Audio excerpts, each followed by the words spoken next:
What pisses you off? Think about that. What really gets you going? What's the thing that flips that switch in your brain and makes you just want to kick ass and take names? And the better question is, how do you deal with it? Today, we're taking a trip down memory lane way back to IK's first victim, the not-so-fresh golden oldie Kaylee Kelly, superhero name, no tangible benefits. Now, up until Miss Kelly met the star of our show, she went by the handle Kelly Lime, a YouTuber running a successful makeup channel on which she effortlessly pulled off gorgeous looks until she was hacked both physically and digitally, presumably by IK, and spread both across the web and her studio over livestream video. So when fans of Kelly Lime tuned in to watch her newest tutorial, they did not receive an in-depth instruction on the latest holiday look, but rather a homemade lesson in taxidermy, as they were treated to the image of Kelly Lime's face mounted on a mannequin. Now, to be fair, the remains of Kelly Lime's face were sporting her new smoky shadow look, so not a total loss for the fans. Just remember to pair it with a charcoal gray or a nice navy blue and you cannot go wrong. But this begs the question, did IK apply the smoky shadow after removing the face? Or had Kelly already done it herself? Either way, the image killer is racking up some serious points for technical difficulty.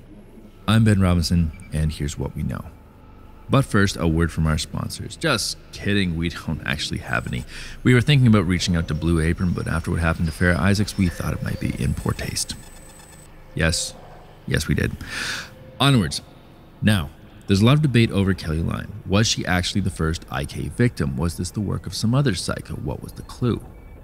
With all her other kills to date, Miss IK's clues have drawn a very clear line to the victim, but this first one appears to have gotten lost in the noise.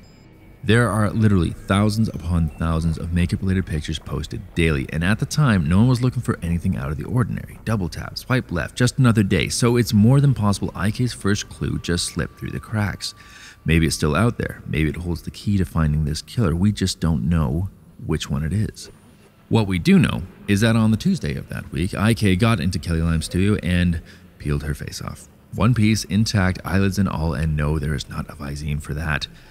Now, according to the coroner's report, don't ask me how I got it, I am not going to tell you, Kelly Lime was killed sometime before her face was carved off by way of having her throat cut, which makes me wonder, was this crime true to IK fashion and meticulously planned out? Or was she feeling a little more in the moment and figured, hey, in for a penny, in for a pound of flesh? Important thing to remember here is that Kelly Lime was just your average run-of-the-mill YouTuber.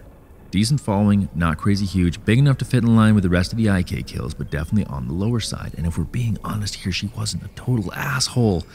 This wasn't just some other belittling, trolling dick floating around on the net. Sure, some snarky comments here and there, but nothing that a few 100,000 of us don't do on a daily basis.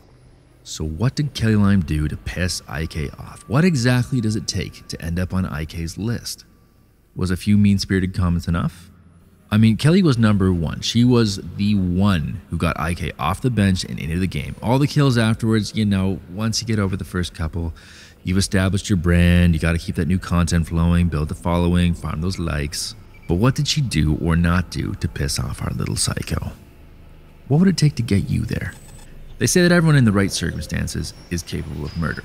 We all have our Achilles heel / dick punch, the right combination of bullshit, cold coffee, and bad weather that will make each and every one of us crap out our marbles on the kitchen floor and go marching full Monty into the blood orgy.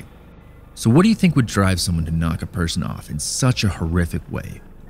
What would do it for you? Would it take a few years, months? Is it cumulative? Is there a point system involved? Or do you just come across one of those perfect shitstorms of a day? I'm more inclined to believe that IK's been planning this for some time. She's done the math, she's worked out her details, but still makes you wonder, doesn't it? When was the last time you were an asshole? Said something shitty, posted something dickish. How many lists do you think you're on right now? And what if the last shitty thing you said was actually to IK? Makes you wonder. As always, keep your comments to yourself. Maybe we'll take some calls next week and get your thoughts, but till then, head on down to the beach, write them in the sand, and watch as Mother Nature washes them away with a gentle wave of inevitability. Good night.